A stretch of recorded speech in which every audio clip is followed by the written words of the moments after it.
আজকে আমি একটা নতুন চ্যাপ্টার নিয়ে তোমাদের সামনে এলাম। তো এই অবস্থায় তোমরা সবাই কেমন আছো? এই অবস্থায় আমাদের সকলের পক্ষে বোধহয় ভালো থাকা সম্ভব, কিন্তু কেন এই কথাটা আমি বলছি না, একদিকে আমাদের করোনার সমস্যা তো চলছে, তার সঙ্গে আবার নতুন করে সংযোজন হলো ঘূর্ণিঝড় আম্ফান। সত্যি এই দুর্বিষহ পরিস্থিতিতে আমরা কিভাবে এগোবো তা আমরা ভেবে উঠতেই পারছি না। তো এই পরিস্থিতির মধ্য দিয়েও আমাদের পড়াশোনাটা কিন্তু চালিয়ে নিয়ে যেতে হবে। তো পড়াশোনার মধ্যে আমরা যে চ্যাপ্টারটা আলোচনা করব সেই চ্যাপ্টারটা হলো বায়োমলিকুলস বা জীবজনু। তো এই বায়োমলিকুলস বা জীবজনু যে চ্যাপ্টারটা আমরা আলোচনা করব, তার মধ্যে যে ক্ষুদ্রতম অংশটুকু নিয়ে আজকে আমি আলোচনার বিষয়বস্তুর মধ্যে রেখেছি, সেটা হলো কার্বোহাইড্রেট এবং তার শ্রেণীবিভাগ বা ক্লাসিফিকেশন, ডি গ্লুকোজ ও ডি ফ্রুক্টোজ। তাহলে যে প্রত্যেকটা আলোচনা করার আগে আমরা সরাসরি চলে যাই প্রথমেই যে বায়োমলিকুলস কি। কিন্তু দেখো, এই যে বায়োমলিকুলস বা জীবজনু, এখানে কিন্তু বায়োলজি এবং কেমিস্ট্রি দুটোর কম্বিনেশন রয়েছে। অনেকে আমরা বলতেই পারি বায়োকেমিস্ট্রি। তো এই বায়োলজি আর কেমিস্ট্রির কম্বিনেশনে তাই চ্যাপ্টারটা খুব ইন্টারেস্টিং। তো তোমরা যদি এই পুরো ভিডিওটা দেখো শেষ পর্যন্ত, তাহলে দেখবে চ্যাপ্টারটা খুব ইজি হয়ে গেছে। এবং শুধু তাই নয়, তোমাদের আর খুব বেশি সমস্যাও থাকবে না। তারপরে দেখবে চ্যাপ্টারটা তোমরা যখন বাড়িতে আবার পড়ছো খুব ক্লিয়ার হয়ে গেল। তো এই বায়োমলিকুলস যে চ্যাপ্টারটা, কিংবা এরপর যখন আমরা পরপর পড়াবো বা আলোচনা করব তোমাদের সঙ্গে, তো আমার মন বলছে কিন্তু তোমরা ঠিক মতো পড়ছো না বা পড়ার সময় দিচ্ছ না। তো তোমাদের মনে হচ্ছে যে কেন এই কথাটা বলছেন স্যার? না, তার কারণ হলো কমেন্ট। কারণ এর আগে যে আমরা প্রিভিয়াস যে ভিডিওগুলো দেখি, মানে তোমরা দেখেছো, তাতে আমার মনে হচ্ছে না তোমাদের কোনো সমস্যা হচ্ছে, কারণ কমেন্টে কোনো সমস্যাই পাচ্ছি না।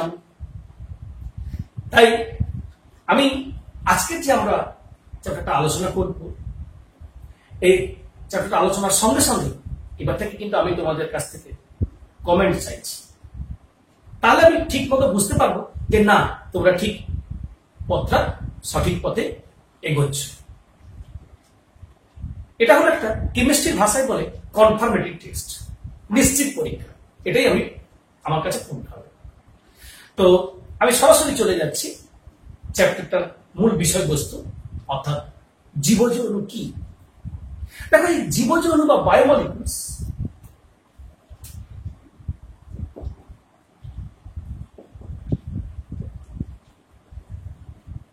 এই বায়োমলিকুলস বা জীবজনুর মধ্যে পড়লে প্রথমেই আমাদের জানতে হবে না, যে সমস্ত জটিল রাসায়নিক যৌগ যা আমাদের জীবনের ভিত্তি বা বুনিয়াদ গঠন করে, শুধু তাই নয়, আমাদের বৃদ্ধি, আমাদের বেঁচে থাকার এবং বংশবৃদ্ধি ইত্যাদিকে নিয়ন্ত্রণ করে, তাদেরই আমরা বলবো জীবজনু।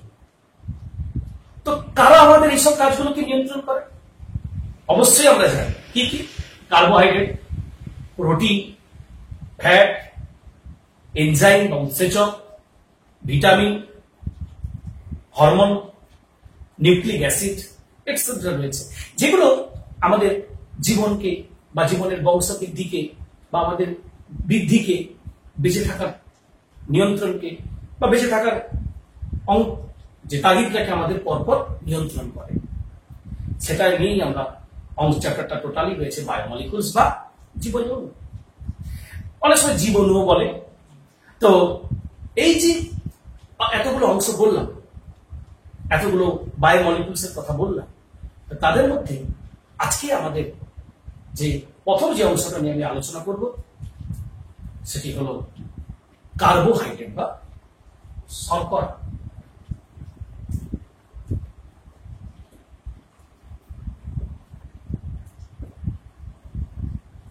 তো কার্বোহাইড্রেট কি, কাকে বলে কার্বোহাইড্রেট?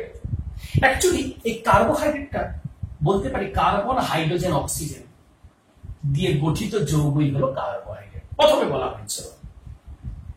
তবে সেখানেই হবে কার্বোহাইড্রেট যেখানে হাইড্রোজেন আর অক্সিজেনের রেশিও কত হবে? 2:1। এমন যৌগকে কার্বোহাইড্রেট বলবো। এবং কার্বন এবং হাইড্রোজেন অক্সিজেনের দিয়ে গঠিত যে সংকেতটা হবে জেনারেল ফর্মুলা CxH2n, যেখানে XY এর মান পূর্ণ সংখ্যা। তো আমরা এই সংকেত দিয়েই প্রথমে যারা এই দুটো শর্ত মেনে চলে তাদের বলা হয়েছিল কার্বোহাইড্রেট। কিন্তু বেশ কিছু ব্যতিক্রমিক তো অবশ্যই ঘটনা রয়েছে, আমরা জানি। তো দেখে নিই আমরা ফর্মালডিহাইড HCHO। তাহলে এখানে যদি আমরা হাইড্রোজেন আর অক্সিজেনের অনুপাত বের করি, হাইড্রোজেন রয়েছে দুটা, অক্সিজেন একটা, মেনে চলছে। সংকেত C1 আর H2n এখানেও রয়েছে 1। তার মানে এই যে XY মান দুটি 1 1 রয়েছে, তার মানে আমরা বলতে পারি শর্ত মেনে চলেছে। তাহলে এটা কার্বোহাইড্রেট হওয়া উচিত, কিন্তু এটি কার্বোহাইড্রেট নয়। অনুরূপে যদি আমরা ল্যাকটিক অ্যাসিডের ক্ষেত্রে যাই, তখনও দেখবো শর্ত মেনে চলছে, কিন্তু কার্বোহাইড্রেট নয়। তার মানে আমাদের মনের মধ্যে প্রশ্ন আসছে, তাহলে স্যার কার্বোহাইড্রেট কি? পরবর্তীকালে সংজ্ঞাকে মডিফাই করা হলো, মডিফাই করে নতুন সংজ্ঞাটা আনা হলো কি না, আলোক সক্রিয় পলিহাইড্রক্সি অ্যালডিহাইড বা কিটোন এমন যৌগকেই আমরা বলবো কার্বোহাইড্রেট। তার মানে আলোক সক্রিয় কাকে বলবো? অর্গানিকে পেয়েছো যাদের কাইরাল সেন্টার আছে। তাহলে এবং পলিহাইড্রক্সি মানে অনেকগুলো ওএইচ গ্রুপ রয়েছে, এমন অ্যালডিহাইড বা কিটোন, তার মানে ফাংশনাল গ্রুপ হিসেবে এক্সট্রা অ্যালডিহাইড বা কিটোন রয়েছে, এমন যৌগকেই আমরা বলবো কার্বোহাইড্রেট। তো কার্বোহাইড্রেট তো আমরা করলাম, এবার চলে আসি ক্লাসিফিকেশন বা শ্রেণী বিভাগ, অর্থাৎ কার্বোহাইড্রেটকে আমরা কতগুলো ভাগে ভাগ করতে পারি। তো প্রথমে চলে আসি ক্লাসিফিকেশন বা শ্রেণী বিভাগ।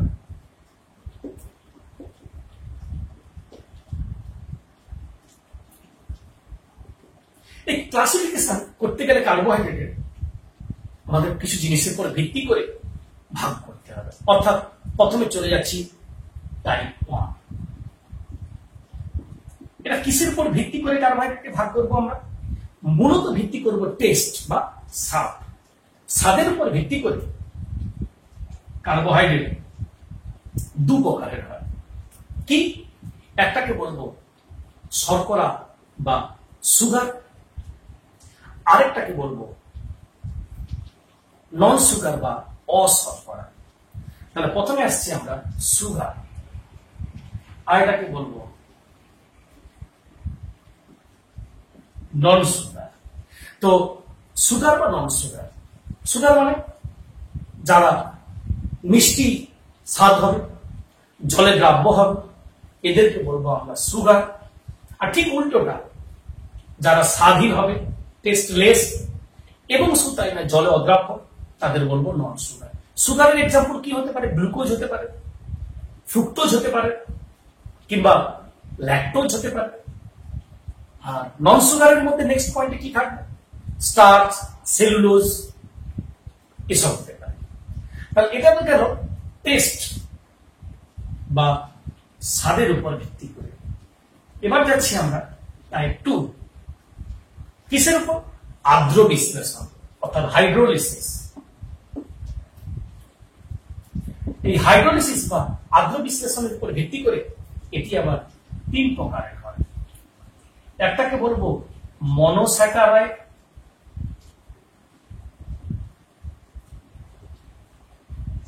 Oligosaccharide, polysaccharide. এখন প্রশ্ন হচ্ছে মনোস্যাকারাইড কাকে বলবো? অর্থাৎ সেই সমস্ত কার্বোহাইড্রেটই মনোস্যাকারাইড বলবো না যাদেরকে আর্দ্র বিশ্লেষণ করলাম, কিন্তু করার পর নতুন কোন সরলতম কার্বোহাইড্রেট পাবো না। তার মানে যেটা ছিল সেটাই পাবো, নতুন কোনো নিউ কোনো কার্বোহাইড্রেট পাবো না, তখন তাকে বলবো আমরা মনোস্যাকারাইড। তার মানে মনোস্যাকারাইডের কি উদাহরণ হতে পারে? মনোস্যাকারাইডের উদাহরণ হচ্ছে গ্লুকোজ, ফ্রুক্টোজ, রাইবোজ, এগুলো হলো মনোস্যাকারাইড। এবারে আসছি আমরা নেক্সট অলিগোস্যাকারাইড। অলিগোস্যাকারাইড মানে এর মধ্যে মনোস্যাকারাইডের সংখ্যা হলো 2 থেকে 10। তার মানে আমরা বলতে পারি যে সমস্ত কার্বোহাইড্রেটকে আর্দ্র বিশ্লেষণ করলে 2 থেকে 10 অর্থাৎ 2 থেকে 10টি মনোস্যাকারাইড পাওয়া যায় তাদের বলবো অলিগোস্যাকারাইড। এখন প্রশ্ন হচ্ছে এই অলিগোস্যাকারাইডের এক্সাম্পল কি হতে পারে? এক্সাম্পল হচ্ছে ল্যাকটোজ, মাল্টোজ, সুক্রোজ, 2 বা তার বেশি, সেটা কত? 10 এর মধ্যে। যখন তার থেকে বেশি হবে অর্থাৎ নেক্সট পলিস্যাকারাইড। তার মানে যে সমস্ত কার্বোহাইড্রেটকে আর্দ্র বিশ্লেষণ করলে 10 এর বেশি সংখ্যক মনোস্যাকারাইড পাবে তাদের বলবো পলিস্যাকারাইড। এই পলিস্যাকারাইডের মধ্যে কি পড়ছে? স্টার্চ পড়ছে, সেলুলোজ পড়ছে, তাহলে স্টার্চ, সেলুলোজ, গ্লাইকোজেন, এইরকম বেশ কিছু রয়েছে যাদের বলবো পলিস্যাকারাইড। তাহলে এই যে আমরা ভাগটা করলাম এটা কিসের উপর ভিত্তি করে? টাইপ 2 হাইড্রোলিসিস বা আর্দ্র বিশ্লেষণের উপর ভিত্তি করে। এবার আমরা চলে যাচ্ছি টাইপ 3 অর্থাৎ নেক্সট টাইপ, সেটা হলো কিসের উপর ভিত্তিতে? বিজারণ ধর্ম অর্থাৎ রিডিউসিং প্রপার্টি, এই বিজারণ ধর্মের উপর ভিত্তি করে। এখন প্রশ্ন হচ্ছে যে এই বিজারণ ধর্মের উপর ভিত্তি করে কার্বোহাইড্রেটকে আবার 2 ভাগে ভাগ করা যায়। নাম্বার 1 বিজারণ মানে বিজারক সুগার, আর এটাকে বলবো অবিজারক সুগার। ইংরেজিতে বললে রিডিউসিং, নন রিডিউসিং, অর্থাৎ একটাকে বলবো আর এটাকে বলবো নন রিডিউসিং। তাহলে রিডিউসিং এবং নন রিডিউসিং সুগার। এই রিডিউসিং বা বিজারক কাকে বলবো? যারা ফেলিং টলারেন্স, অবশ্যই অর্গানিকে জানবে তোমরা যে ফেলিং বা টলারেন্স সলিউশন দিয়ে বা দ্রবণ দিয়ে যদি আমরা দেখি বিজারিত করতে পারে তাকে বলবো বিজারক সুগার। আর যদি দেখি তাদেরকে ফেলিং বা টলারেন্স দ্রবণকে বিজারিত করতে পারছে না তখন তাকে আমরা বলবো অবিজারক সুগার বা নন রিডিউসিং সুগার। এখন বিজারক সুগারের মধ্যে কি এক্সাম্পল রয়েছে? তার এক্সাম্পল হলো গ্লুকোজ, ফ্রুক্টোজ, মল্টোজ। আর যারা অবিজারক সুগার তাদের মধ্যে কি কি রয়েছে? তাদের মধ্যে রয়েছে স্টার্চ, তাদের মধ্যে রয়েছে সেলুলোজ, তাদের মধ্যে রয়েছে সুক্রোজ, গ্লাইকোজেন, এইসব রয়েছে। অর্থাৎ এরাই হলো নন রিডিউসিং সুগার। এ তো গেল আমাদের যে ক্লাসিফিকেশনটা অর্থাৎ কার্বোহাইড্রেটের ভাগ। তো আমরা পরে অবশ্যই এই মনোস্যাকারাইড, অলিগোস্যাকারাইড, পলিস্যাকারাইড নিয়ে আসবো আলোচনাতে। তো এবার আমরা আসি শনাক্তকরণ অর্থাৎ আইডেন্টিফিকেশন বা শনাক্তকরণ করবো কিভাবে কার্বোহাইড্রেট, সেটা মনোস্যাকারাইড হোক, ডাইস্যাকারাইড হোক, অলিগোস্যাকারাইড হোক, যাই হোক না কেন, তাকে শনাক্তকরণ বা আইডেন্টিফাই করার উপায় কি? অ্যাকচুয়ালি আইডেন্টিফাই করার উপায় হলো একটি পরীক্ষা যাকে বলবো মলিসের পরীক্ষা। শনাক্তকরণ আইডেন্টিফিকেশন, সেখানে কি পাবো? মলিসের পরীক্ষা। অ্যাকচুয়ালি এই মলিসের পরীক্ষাটা কি? তাহলে আমাদের তার আগে জানতে হবে মলিস একটি বিকারকের নাম, বিজ্ঞানী নাম অনুসারে। তবে এই যে মলিস বিকারকটা কি না, এটা আলফা ন্যাপথল এবং তার সঙ্গে 1% অ্যালকোহলিক যে দ্রবণ, সে দ্রবণকে আমরা বলবো মলিস বিকারক। এই মলিস বিকারকটা দিয়ে আমরা টেস্ট যদি করি তখন আমরা কার্বোহাইড্রেট কিনা শনাক্তকরণ করতে পারবো। কিভাবে পারবো? একটা টেস্ট টিউবে কার্বোহাইড্রেটের জলীয় দ্রবণ প্রথমে নিয়ে নিলাম, এরপরে একটু মলিস বিকারক যোগ করলাম, যোগ করার পর টেস্ট টিউবের গা বেয়ে যোগ করার পর ঝাঁকিয়ে নিয়ে টেস্ট টিউবের গা বেয়ে আমরা গাঢ় সালফিউরিক অ্যাসিড ঢাললাম। যেমন ভাবে নাইট্রিক অ্যাসিড বা নাইট্রেট গুলোকে শনাক্তকরণে আমরা বলয়ের পরীক্ষা করি, ঠিক সেম প্রসিডিওরে টেস্ট টিউবের গা বেয়ে যখন কনসেন্ট্রেট সালফিউরিক অ্যাসিড ঢালা হলো তখন দেখবো দুটি তরলের সংযোগ স্তরে মিডিলে মাঝখানে কি হচ্ছে, একটা বেগুনি বর্ণের বলয় বা রিং তৈরি হচ্ছে। তোমরা আগে যে করেছিলে বলয়ের পরীক্ষা, সেখানে কি ব্রাউন কালারের বাদামি বর্ণের বলয়, আর এখানে কি দাঁড়াচ্ছে ভায়োলেট বেগুনি বর্ণের বলয়। এই বেগুনি বর্ণের বলয় আসলে আমরা নিশ্চিত হয়ে যাব এটা একটা কার্বোহাইড্রেট। তাহলে এই হলো কার্বোহাইড্রেটের পরীক্ষা, অর্থাৎ মলিসের পরীক্ষা। এই মলিসের পরীক্ষা দিয়ে আমরা কার্বোহাইড্রেট কিনা তাকে আমরা শনাক্তকরণ করতে পারবো। তো আমরা এতক্ষণ কি করলাম না, কার্বোহাইড্রেট কি, কার্বোহাইড্রেটের শ্রেণীবিভাগ এবং কার্বোহাইড্রেটকে শনাক্তকরণ করব কিভাবে, এগুলো নিয়ে তোমাদের সঙ্গে আমরা আলোচনা করলাম। তো এই যে আলোচনা করলাম, এই আলোচনা থেকে আমরা তোমাদের দুটো কোশ্চেন দেব, কিন্তু তোমরা ঝটপট করে খাতাটা বের করে নাও, কোশ্চেন দুটো অ্যান্সার করে ফেলো এবং আমাকে কমেন্টে অ্যান্সার তোমরা দেবে। কি এমসিকিউ, তবে কোশ্চেনগুলো সবই এমসিকিউ। তো অ্যান্সার কি কি হবে কমেন্টে দেবে, আমি তোমাদের বা ভুল থাকলে কারেকশন করে রিপ্লাই দেব। ব্যাস, আমরা চলে যাই সরাসরি কোশ্চেন। তাহলে তোমরা খাতা পেনে রেডি। কোশ্চেন নাম্বার 1, নিচের কার্বোহাইড্রেট কোনটি monosaccharide? Option A sucrose, option B maltose, option C fructose, option D starch. চলে যাচ্ছি আমরা নেক্সট কোশ্চেন, অর্থাৎ কোশ্চেন নাম্বার 2, কোনটি বিজারক সুগার নয়? Option A sucrose, option B lactose, option C maltose, option B fructose. তাহলে এই যে দুটো কোশ্চেন তোমাদেরকে আমি বাইরের জন্য পড়তে দিলাম, অর্থাৎ এর অ্যান্সার দেখে আমি অবশ্যই বুঝতে পারবো যে তোমরা কতটা অ্যাটেন্টিভলি ভিডিওটা শুনছো। তো অ্যান্সার আমাকে কোথায় জানাতে হবে বললাম, আবার মনে করে দিচ্ছি কমেন্টে। তাহলে কমেন্টে অ্যান্সার কিন্তু আমাকে জানাতে হবে। তারপর চলে যাচ্ছি নেক্সট কোশ্চেন, মনোস্যাকারাইড।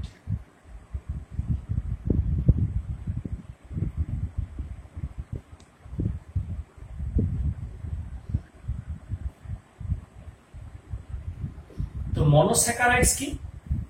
আগে আমি কিন্তু বলেছি যে আমরা কার্বোহাইড্রেটের আদ্র বিশ্লেষণের উপর ভাগ করে আমরা 3টি ভাগ পেয়েছিলাম, মনোস্যাকারাইড, অলিগোস্যাকারাইড, পলিস্যাকারাইড।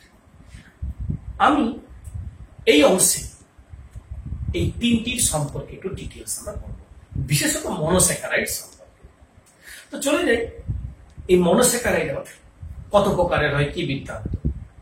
অর্থাৎ এই মনোস্যাকারাইড ক্লাসিফিকেশন করলে আমরা পাই 2 ধরনের, একটাকে বলবো অ্যালডোজ, কিটোজ। তো অ্যালডোজ কি? তার মানে যে সমস্ত মনোস্যাকারাইডের ফাংশনাল গ্রুপ থাকবে অ্যালডিহাইড, আর যে সমস্ত মনোস্যাকারাইডের ফাংশনাল গ্রুপ থাকবে কিটোন, তাকে বলবো কিটোজ। কিন্তু প্রশ্ন হচ্ছে এর মধ্যে কার্বন কতগুলো থাকবে।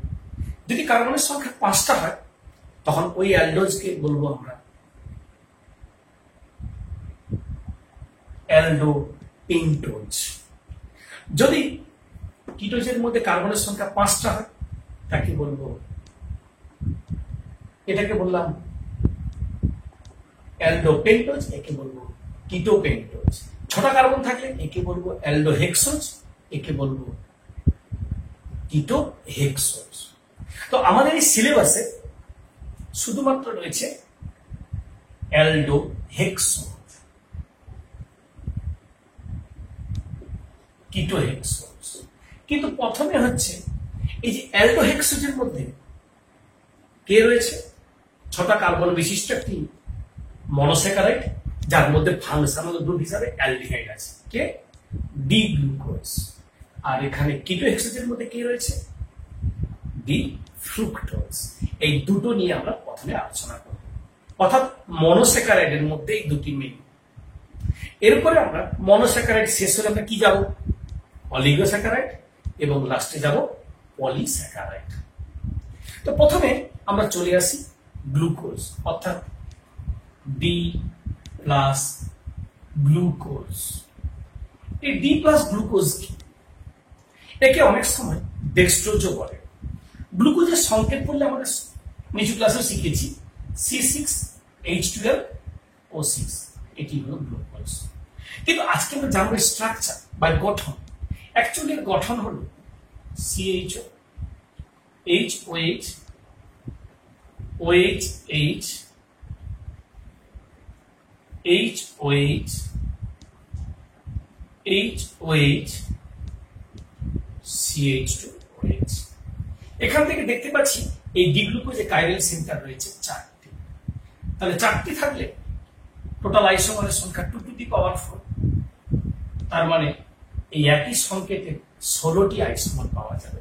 এদের মধ্যে ডিএল তো রয়েছে, তো একে আমরা একাধিক কাইরাল থাকলে আমরা আগেই বলেছি যে ডিএল নামকরণের সময় যে লাস্ট কাইরাল সেন্টার অনুসারে হয়, সেই জন্য এটা হলো ডি। কিন্তু প্রশ্ন হচ্ছে প্লাস কেন? দেখা যে প্লাস বা মাইনাস এটা একটা স্পেসিফিক রোটেশন বা আপেক্ষিক আবর্তনের মানের উপর নির্ভর করে। আপেক্ষিক আবর্তনটা কি, একটা যৌগকে যদি একটা আপেক্ষিক আবর্তন, অর্থাৎ তার যে যাকে আমরা বলবো স্পেসিফিক রোটেশন পরিমাপ করার সময় যে একটা যন্ত্রে নিয়ে আমরা যদি পরিমাপ করি, তখন দেখব যে যেহেতু এটা আলোকসক্রিয় যৌগ, তাই প্লেন পোলারাইজ লাইটকে একটা নির্দিষ্ট রোটেশন করে ঘূর্ণন ঘটায়। যদি ক্লকওয়াইজ দিকে হয় তাহলে বলবো প্লাস, যদি অ্যান্টি ক্লকওয়াইজ হয় মাইনাস। এটা উঁচু ক্লাস তোমরা পাবে, তো এটা আমাদের কাছে ইম্পর্টেন্স নয় এখানে। তাহলে আমরা এই ডি প্লাস গ্লুকোজ তার আমরা স্ট্রাকচার জানলাম, কিন্তু প্রশ্ন হচ্ছে একে তৈরি করব কিভাবে, অর্থাৎ প্রিপারেশন। দেখো ডি গ্লুকোজকে তৈরি করা হয় দুভাবে আমরা তৈরি করতে পারি। তো তার আগে একটা কথা বলে দিই যে এই ডি গ্লুকোজ অর্থাৎ গ্লুকাস থেকে এসছে শব্দ। এই গ্লুকাস একটি গ্রিক শব্দ যার অর্থ হলো সুইট, মানে মিষ্টি, তাই সেখান থেকেই এসছে এটি গ্লুকোজ। তো এই গ্লুকোজের প্রিপারেশন কি করে করবো আমরা?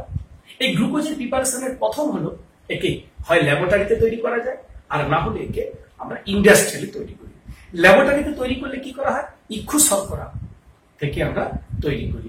ইক্ষু শর্করাকে নিয়ে কি করা হয়, জল দিয়ে 50 থেকে 60 ডিগ্রি টেম্পারেচারে হিট করলে এবং লঘু HCl বা H2SO4 দিয়ে যদি আমরা রিঅ্যাকশন করি, তখন আমরা পাবো গ্লুকোজ আর ফ্রুক্টোজ। কিন্তু ইন্ডাস্ট্রি কি করে করে? ইন্ডাস্ট্রি সবসময় চাই কি লার্জ অ্যামাউন্ট প্রিপারেশন করতে। লার্জ অ্যামাউন্ট প্রিপারেশন বলতে বোঝাচ্ছে যে ইন্ডাস্ট্রিটা প্রফিটের কথা ভাবে, তারপরে সেখানে কি করা হয়, স্টার্চ থেকে তৈরি করা হয়। সেই স্টার্চের সঙ্গে আমরা জল দিলাম এবং জল দিয়ে যদি সামান্য অ্যাসিড এবং 120 ডিগ্রি সেন্টিগ্রেডে 2 থেকে 3 ATM যদি আমরা অ্যাটমসফিয়ারিক প্রেসারে দিই, তাহলে আমরা দেখবো তৈরি হবে গ্লুকোজ অনলি। তাহলে আগের যে স্টেপটা বললাম অর্থাৎ ল্যাবরেটরিতে মেথডে, সেখানে গ্লুকোজ আর ফ্রুক্টোজ তৈরি হয়েছে, আর ইন্ডাস্ট্রিয়াল মেথডে অনলি গ্লুকোজ তৈরি হয়। তাহলে এইভাবে বেশি পরিমাণে গ্লুকোজ হয় বলে বাজারে আমরা গ্লুকোজ যে পাই ওটা ইন্ডাস্ট্রিয়াল মেথড, স্টার্চ থেকে তৈরি হয়। তো স্টার্চ কি আমরা আসবো পরে।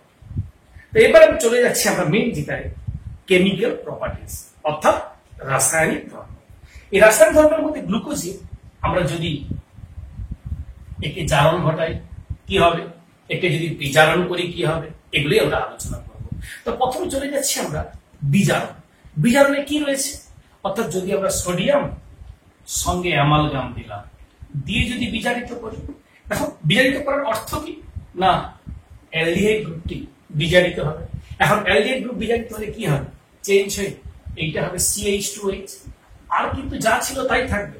তাহলে তখন তাকে আমরা বলবো বিজারিত করলে যে পোরশনটা পাই, তাহলে মনে রাখো CHOটা হয়ে যাবে CH2OH, আর এখানে যে CH2H ছিল এটা কিন্তু থাকবে, একে বলবো সরবিটল।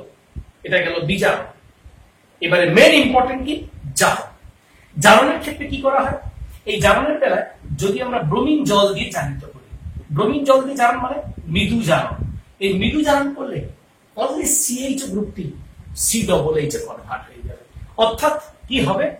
এখানটা হবে সি ডবল এইচ, আর যেমন ছিল তেমন থাকবে। এই যে সি ডবল এইচ হলো, এইটাকে আমরা বলবো গ্লুকোনিক অ্যাসিড। কিন্তু যদি তীব্র জারণ নাইট্রিক অ্যাসিড দিয়ে আমরা করতাম, জারণ করতাম, হিট করতাম, অর্থাৎ কনসেন্ট্রেট HNO3 দিয়ে যদি একে আমরা জারণ করতাম, তখন কি ঘটতো না, তখন আমরা একে বলবো তীব্র জারণ। তখন কি ঘটবে? এই দুটো গ্রুপই জানিতে হবে, এটাও হবে সি ডবল এইচ আর এটাও হবে সি ডবল এইচ। দুটো সি ডবল এইচ হলে তাকে কি বলবো? গ্লুকারিক অ্যাসিড। আগেটাকে কি বলেছিলাম?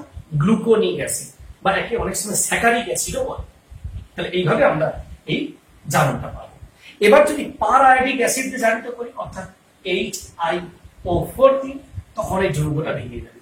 ভেঙে গিয়ে আমরা কি পাবো? একটা পাবো ফর্মালডিহাইড, আর বাকি 5টা পাবো ফর্মিক অ্যাসিড। অর্থাৎ 5টা পাবো আমরা ফর্মিক অ্যাসিড আর একটা ফর্মালডিহাইড। তাহলে এই যে ফর্মিক অ্যাসিড পাচ্ছে 5টা, এই বিক্রিয়ায় প্রমাণ করে এর মধ্যে 5টি OH গ্রুপ রয়েছে। তাহলে এই যে 5টি OH গ্রুপের অস্তিত্ব এই বিক্রিয়াতে আমরা প্রমাণিত হয়। এছাড়াও এই গ্লুকোজকে আমরা টলেন্স, ফেলিং এগুলো দিয়ে বিক্রিয়া করাতে পারি। যদি টলেন্স বা ফেলিং দিয়ে বিক্রিয়া করি, তাহলে টলেন্সের বেলায় কি হবে? জারিত হবে। জারিত হলে এটা কি হবে? সি ডবল এইচ কনভার্ট হবে, অর্থাৎ আগের মতো গ্লুকোনিক অ্যাসিড তৈরি হবে। আর যদি আমরা অবশ্যই টলেন্স দিচ্ছি মানে ধূসর বর্ণের একটা সিলভারের মিরার বা অদক্ষেপ পড়বে। আর যদি ফেলিং দিতাম তাহলে কিউপ্রাস অক্সাইডের একটা লাল বর্ণের অদক্ষেপ পড়তো। তাহলে এইভাবে আমরা মানে টলেন্স, ফেলিং দিয়ে গ্লুকোজকে আমরা শনাক্তকরণ করতে পারি। কিন্তু এর আরেকটি ইম্পর্টেন্ট, অর্থাৎ খুব ইম্পর্টেন্ট রিঅ্যাকশন হলো ফিনাইল হাইড্রাজিনের সঙ্গে বিক্রিয়া। তো ফিনাইল হাইড্রাজিনের সঙ্গে বিক্রিয়া করলে কি হয়? নরমালি আমরা যে ফিনাইল হাইড্রাজিনের সঙ্গে বিক্রিয়া করব সেটা হচ্ছে 3 অণু, অর্থাৎ 1:3 রেশিও, অর্থাৎ একটা নেব ডি গ্লুকোজ আর ফিনাইল হাইড্রাজিন নেব 3টে, অর্থাৎ NH2 NH বেঞ্জিন রিং। একে বলবো আমরা ফিনাইল হাইড্রাজিন। এই ফিনাইল হাইড্রাজিনের রিঅ্যাকশন করলে 1:3 রেশিওতে 3 অণু ফিনাইল হাইড্রাজিন এর সঙ্গে যুক্ত হয়ে যায়। প্রথম স্টেপে 1 অণু জারিত হয়, জারিত হওয়ার পর এটা CO তে কনভার্ট হয়, তারপরে 2 অণু বিক্রিয়া করে ফাইনালি তৈরি করে C+N, জল বেরিয়ে যায়, NH বেঞ্জিন রিং, এটা হবে C+N বেঞ্জিন। তবে এখানে সম্ভবত CH হবে, কারণ কার্বনের ভ্যালেন্সিটা ঘটে না। আর এটা একটা থাকছে বেঞ্জিন রিং, এই পাশটা যেমন ছিল তেমন, অর্থাৎ প্রথম দুটো কার্বন বাদে বাকি পোরশনটা সেম থাকবে। এই যে পেলাম একেই বলে গ্লুকোওসাজোল। এটি একটি ইয়েলো ক্রিস্টালাইন পদার্থ, তবে এর মেল্টিং পয়েন্ট হচ্ছে 205 ডিগ্রি সেন্টিগ্রেড। এই মেল্টিং পয়েন্ট এবং এটি একটি ইয়েলো কম্পাউন্ড যাকে বলবো গ্লুকোওসাজোল। এই গ্লুকোওসাজোল থেকেই এই যৌগ তৈরি করা হয়। অর্থাৎ এটি একটি শনাক্তকরণের পারপাসে আমাদের কাজে লাগে। গ্লুকোজের ক্ষেত্রে টলেন্স, ফিলিং দিয়েও করতে পারি, কিন্তু গ্লুকোওসাজোলের ক্ষেত্রে অন্যান্য অনেক বিক্রিয়ার ক্ষেত্রে আমরা এই 1:3 রেশিওতে ফিনাইল হাইড্রোজেনের সঙ্গে দিয়েও আমরা বিক্রিয়া করতে পারি। তাহলে ক্লিয়ার হলো। এবার চলে আসি আমরা কি নিউটার রোটেশন, অর্থাৎ নেক্সট পোরশনটা হলো নিউটার রোটেশন। এখন প্রশ্ন আসছে এই নিউটার রোটেশনটা কি? অর্থাৎ এই নিউটার রোটেশন, এই নিউটার রোটেশন কি?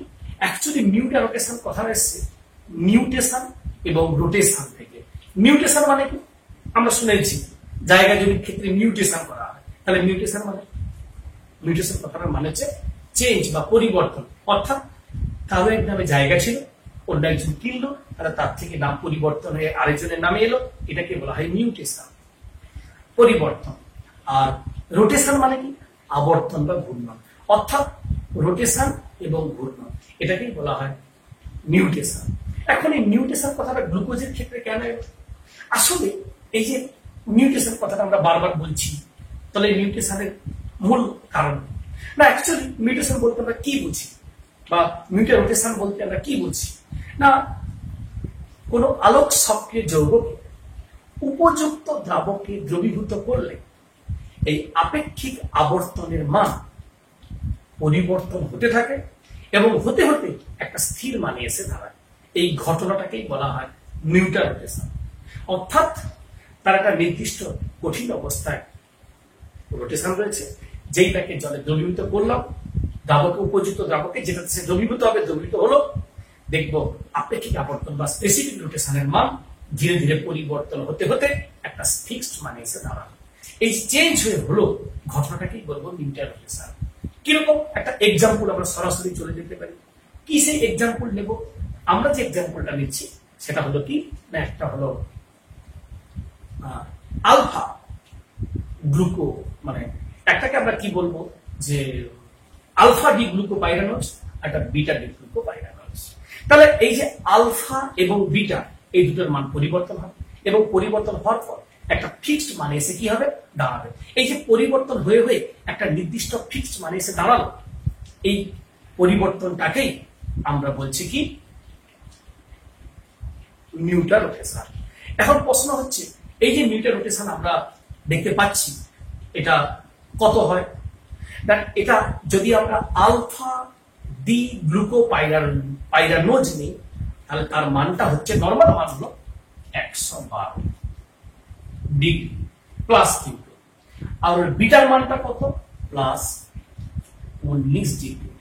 যখন ওকে উপযুক্ত দ্রাবকে দ্রবীভূত করার পর দেখব ডি প্লাস গ্লুকোজের মানটা পরিবর্তন হতে হতে একটা স্থির মান এসে দাঁড়ালো। সেটা কত দাঁড়ালো?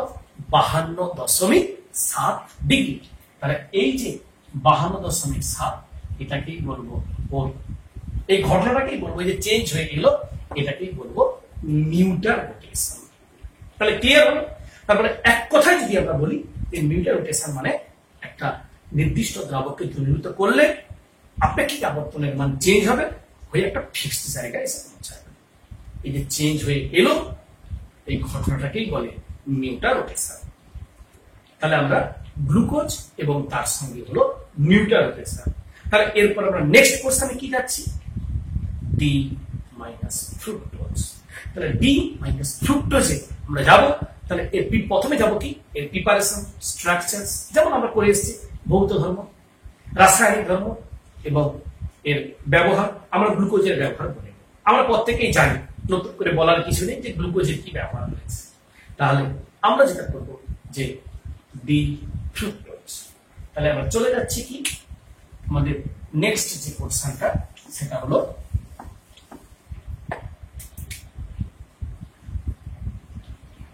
ফ্রুক্টোজ। এই ফ্রুক্টোজটাকে দেখো, ফ্রুক্টোজটা তাহলে এর যদি স্ট্রাকচার করি, আগেই বলেছি এর মধ্যে ফাংশনাল গ্রুপ হিসাবে অ্যালডিহাইড নয় কিটোন আছে। তাহলে যে কিটোনটা আছে কি, অর্থাৎ এর স্ট্রাকচারটা হলো CH2H, C ডবল বন্ড, তারপরে আগের মতোই থাকছে, লাস্টে থাকছে আগের মতো CH2OH। আগের মতো বলতে এটাতে থাকছে OH, এটা H, আর এটা H, এটা H, আর এগুলো হলো OH করে, একেই বলবো ডি মাইনাস ফ্রুক্টোজ। কিন্তু আবার আমরা বলেছি ডি কেন? কাইনেল সেন্টার জন্য, আর মাইনাসটা তো আগেই বলেছি যে এটা একটা আপেক্ষিক আবর্তন বা স্পেসিফিক রোটেশনের মানের উপর নির্ভর করে আসছে, সেই জন্য এটাকে আমরা বলছি। তাহলে নরমালি এটা হলো ডি মাইনাস ফ্রুক্টোজ। এটার গঠন তাহলে আবার তৈরি করবো কি করে? এর তৈরি করার জন্য সেই আগের পদ্ধতি ইক্ষু শর্করা বা আমরা সুক্রোজে যাব। সুক্রোজকে নিয়ে আর্দ্র বিশ্লেষণ করবো, জল আর সঙ্গে সামান্য অ্যাসিড করলে আমরা কি পাবো? দুটো জিনিস, একটা গ্লুকোজ, একটা ফ্রুক্টোজ পাবো। তাহলে একটা পার্ট হলো ফ্রুক্টোজ, যেটা আমরা আগেই বলেছি গ্লুকোজের ল্যাবরেটরি মেথড। তো এবারে আমরা চলে যাই, এ তো গেল। এবারে এর ভৌত ধর্ম কি না, এটা হচ্ছে সাদা, কেলাসাকা এবং জলে দ্রাব্য, এই হলো টোটালের ডি ফ্রুক্টোজের ভৌত ধর্ম। তো আমাদের ইম্পর্টেন্ট কিন্তু রাসায়নিক ধর্ম। রাসায়নিক ধর্ম কি রয়েছে? অ্যাকচুয়ালি এই রাসায়নিক ধর্মের মধ্যে আমরা প্রথমে যাব বিজারণ, জারণ, আবার সেই 1:3 ফিনাইল হাইড্রোজেনের সঙ্গে বিক্রিয়া। তো প্রথমে চলে যাই বিজারণ। তাহলে বিজারণের যদি আমরা সোডিয়াম অ্যামালগাম দিয়ে থাকি আগের মতো, কি ঘটবে? এ তো বিজারিত করবে। তাহলে বিজারিত করে কি তৈরি করবে? এই বিজারিত করে যে যৌগটি তৈরি করবে সেটা হলো সরবিটল। আর কি তৈরি করবে না ম্যালিটল, নামক এক সমাবয়ব বীর্যক তৈরি করবে। কিন্তু যদি একে আমরা জারিত করি, কি হবে না, জারিত করার অর্থ হচ্ছে জারিত আমরা দুভাবে করতে পারি। কি না, একটা আমরা আগের মতো একে পারাইডিক অ্যাসিডে জারণ করতে পারি, কনসেন্ট্রেট নাইট্রিক অ্যাসিডে জারণ করতে পারি। যদি কনসেন্ট্রেট নাইট্রিক অ্যাসিডে জারিত করি তাহলে হবে টার্টারিক ও একটা হচ্ছে টার্টারিক অবশ্যই তৈরি হবে, আরেকটা হবে গ্লাইকোলিক অ্যাসিডে। তাহলে টার্টারিক আর গ্লাইকোলিক অ্যাসিড ওটা গেল গাঢ় নাইট্রিক অ্যাসিড দিয়ে জারণ করবে। আর যদি পারাইডিক অ্যাসিড দেয় তাহলে আগের মতো একটা হবে ফর্মালডিহাইড, এই দুটো হবে ফর্মালডিহাইড আর চারটে হবে ফর্মিক অ্যাসিড।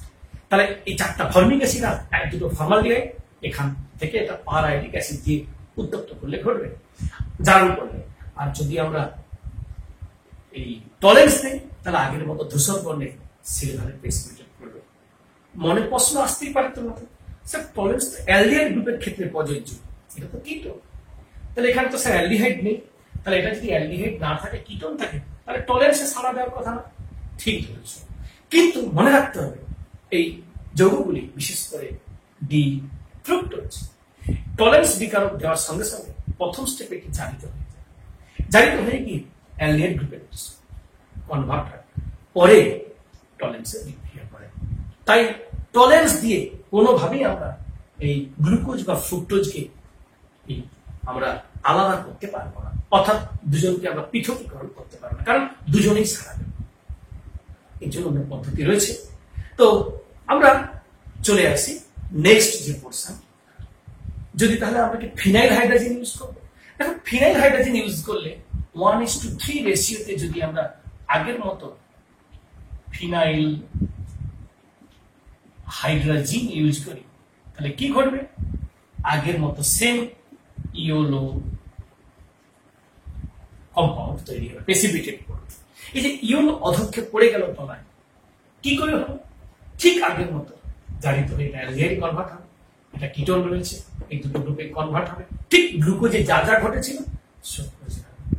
তাই অনেক সময় এই প্রশ্নটাই পড়ে যে গ্লুকোজ, তারপর এখানে যে যৌগটা হবে একই সংকেত বিশিষ্ট, নাম দেব ফ্রুক্টোজ থেকে এসেছে বলে নাম দেব ফ্রুক্টোসাজন, আগের বেলায় দিয়েছিল গ্লুকোসাজন।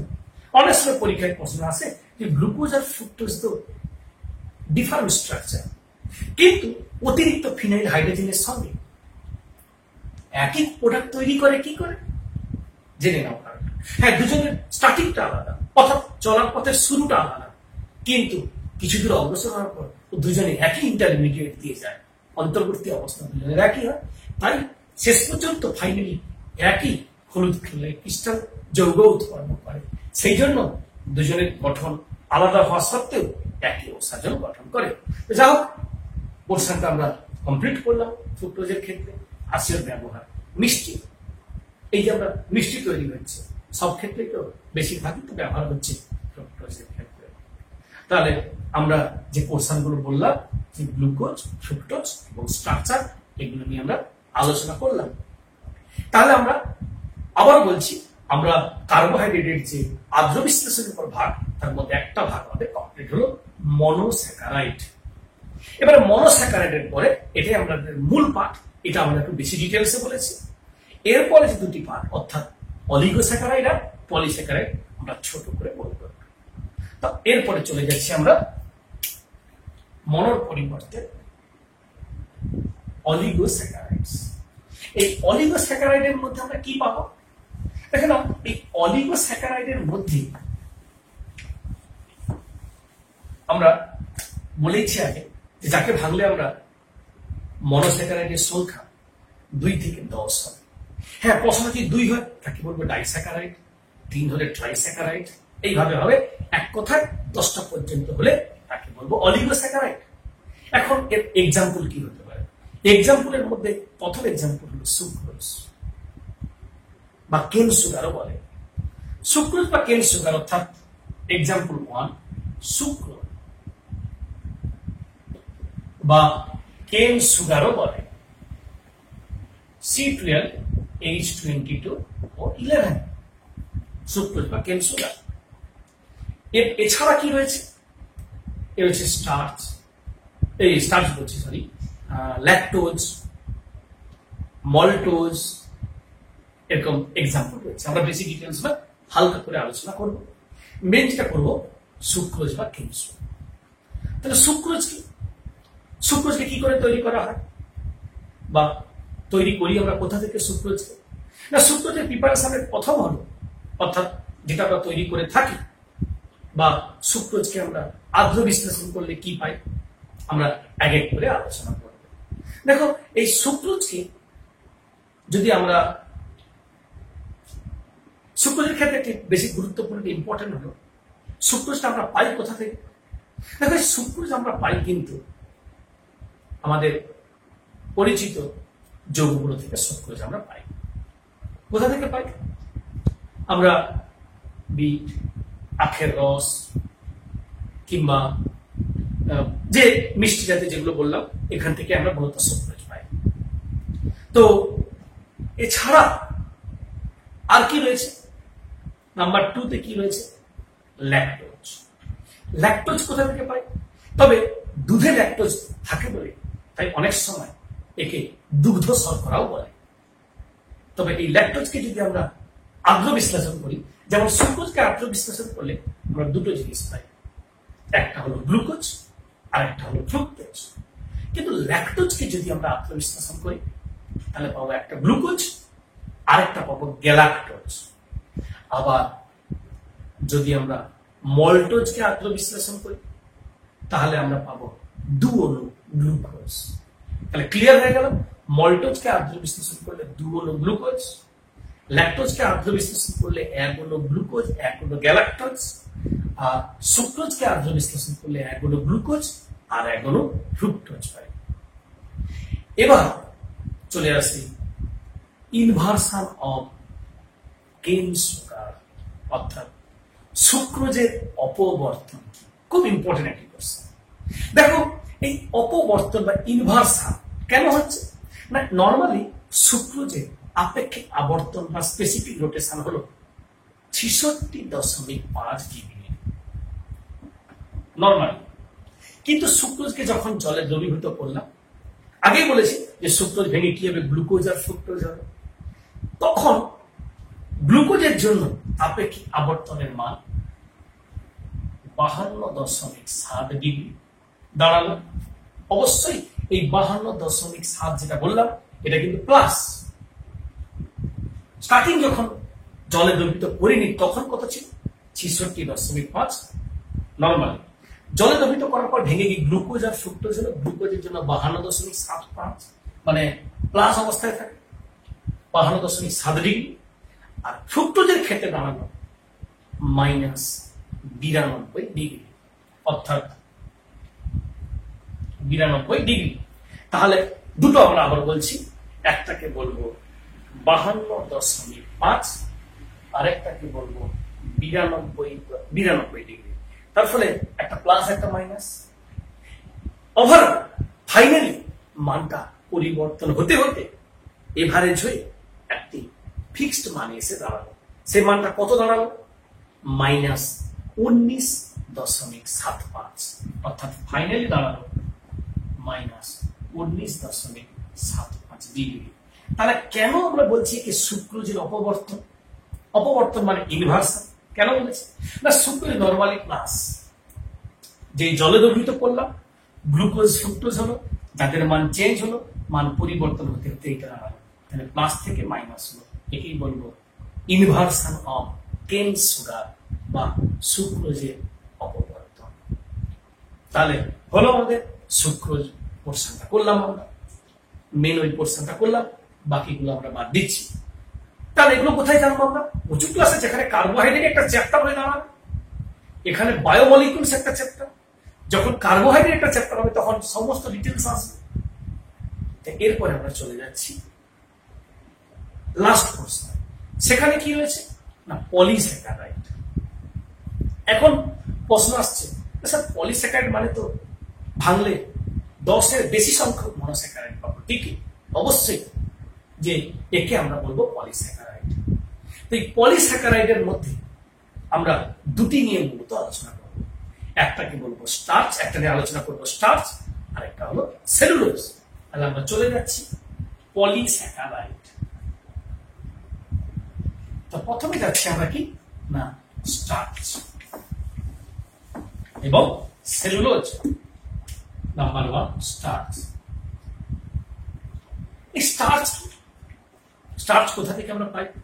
দেখো এই যে স্টার্চ, চাল, গম, ভুট্টা, আলু এসব থেকে আমরা পাই। কিন্তু এই স্টার্চের মধ্যে যে সংকেত মনে রাখতে হবে, এটা কিন্তু গ্লুকোজের একটি পলিমার। তার মানে এই পলিমার যে গ্লুকোজের, এটাই হলো স্টার্চ। তাহলে এখন প্রশ্ন আসছে, স্টার্চের সংকেত কি? পার্টিকুলার সংকেত নেই, পোলেন দিয়ে আমরা যেমন পলিমারকে প্রকাশ করি। পলিমার চ্যাপ্টারে দেখেছো সংকেত হবে, কার সংকেত বলছে? স্টার্চের সংকেত বলছে C6H10O5, C6H10O5 তারা বললেন এটি হলো স্টার্চ। কিন্তু এই স্টার্চের মধ্যে আমি আবার বলেছি এটি গ্লুকোজের পলিমার। এখন এই গ্লুকোজের পলিমার বলতে D+ যে গ্লুকোজ তার পলিমার। তো এই পলিমারের আবার দুটো। যদি দেখি একটা সরল পলিমার হয় তখন তাকে আমরা বলবো অ্যামাইলোজ, আর যদি সেটা শাখাযুক্ত হয় তাকে বলবো অ্যামাইলোপেকটিন। তাহলে আমরা দুটো পেলাম, একটাকে বলবো অ্যামাইলোজ, সরল গ্লুকোজের মলিকিউলগুলো যুক্ত হয়ে তৈরি হবে স্টার্চ, আর যদি শাখা থাকে তাকে বলবো অ্যামাইলোপেকটিন। অন্যদিকে যদি স্টার্চের পরিবর্তে আমরা সেলুলোজে যাই, অর্থাৎ নেক্সট পয়েন্ট হলো সেলুলোজ। সেলুলোজে আমরা কি পাচ্ছি না, সেখানে আমরা পাচ্ছি কোথা থেকে সেলুলোজ? আমরা পাই তুলা, কার্পাস, পাট, এসব থেকে সেলুলোজ আমরা পাই। তাহলে এই যে সেলুলোজ পোর্শনটা পাচ্ছি আমরা, এই সেলুলোজের মধ্যে কি রয়েছে? এটাও একটা কার্বোহাইড্রেটের ভাগ। কিন্তু এখন আমাদের মনে রাখতে হবে এই সেলুলোজে কিন্তু একটি গ্লুকোজের সরল পলিমার। তার মানে এই সরল পলিমার রয়েছে, পরপর যুক্ত রয়েছে। তোমরা বইতে দেখবে সেলুলোজের স্ট্রাকচার, স্টার্চের স্ট্রাকচার, অর্থাৎ সব ক্ষেত্রে সেখানে আমরা দু ধরনের পাবো বললাম, সরল এবং শাখা, আর এখানে পাবো সরল। সবই গ্লুকোজেরই পলিমার এগুলো। এখন প্রশ্ন হচ্ছে এই সেলুলোজ জাতীয় খাদ্য আমরা যে গ্রহণ যদি করে থাকি, সেই খাবার কিন্তু আমাদের হজম হয় না। এখন প্রশ্ন হচ্ছে স্যার সেলুলোজের খাবার কিসে থাকে আমরা যে খাই? টমেটোর ছাল, খোসার যে বাইরের আবরণ, আলুর ক্ষেত্রে তার বাইরের আবরণ অর্থাৎ আলুর ছাল। আমরা যে এই যে সেলুলোজ জাতীয় খাবার আমরা খাই, এগুলো কিন্তু হজম হয় না। এখন প্রশ্ন আসছে কেন হজম হবে না? না, হজম না হওয়ার কারণ হলো একে হজম করতে গেলে যে উৎসেচক দরকার হয়, এনজাইম, সেটি আমাদের শরীরে। তাই এনজাইম না থাকায় আমরা একে ডাইজেস্ট করতে পারিনি। কিন্তু তৃণভোজী প্রাণীরা, ছাগল, গরু যারা রয়েছে তৃণভোজী প্রাণী, এরা কিন্তু ওগুলোকে হজম করতে পারে। কেন পারে? একই কারণ, ওদের এই হজম করার জন্য ওদের যে এনজাইম দরকার হয় সেটা ওদের রয়েছে, তাই ওরা হজম করতে পারে। তাই আমরা সেলুলোজ জাতীয় খাদ্য আমরা অ্যাভয়েড করে চলি। সেই জন্য আমরা সেলুলোজকে আমরা খাদ্যরূপে আমরা বিশেষ করে প্রাণীরা গ্রহণ করি না। তাই গ্রহণ করলেও আমরা ওকে ডাইজেস্ট করতে পারবো না। তো এই গেল আমাদের পলিস্যাকারাইড। তাহলে আমরা এই যে পড়লাম মনোস্যাকারাইড, অলিগোস্যাকারাইড, পলিস্যাকারাইড, সব নিয়ে টোটাল পোর্শন কার্বোহাইড্রেট কমপ্লিট হলো। এখন আসছে তাহলে কার্বোহাইড্রেটের ব্যবহার। আমরা জানি শক্তি প্রদানের ক্ষেত্রে কার্বোহাইড্রেটের বিশাল ভূমিকা রয়েছে। অনেক ক্ষেত্রে ডিএনএ গঠনের ভূমিকা রয়েছে, উদ্ভিদের কোষপ্রাচীর গঠনের ভূমিকা রয়েছে, যা ইত্যাদি পোর্শন তোমরা দেখবে। এগুলো হলো আমাদের কার্বোহাইড্রেটের ব্যবহার। তাতে আমরা কি শিখলাম? তাহলে আমরা কি করতে পারি? আমি তোমাদের দুটো কোশ্চেন দিচ্ছি, তোমরা আবার কি করবে? আগের মতো খাতা বের করবে, দুটো কোশ্চেনের অ্যান্সার করবে, এমসিকিউ করে উত্তর আমাকে কমেন্টে পাঠাবে। তাহলে কোশ্চেনগুলো লিখে নাও। কোশ্চেন গুলো লেখো। তাহলে আগের দুটো কোশ্চেন হয়েছিল এই কোশ্চেনে, এবার কোশ্চেন নাম্বার 3। গ্লুকোজ একটি option A aldopentose, option B aldohexose, option C ketohexose, option D কিটোপেন্টোজ।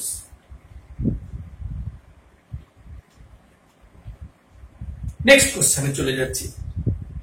Question number 4। কোনটির ক্ষেত্রে নিউটার রোটেশন ঘটে না?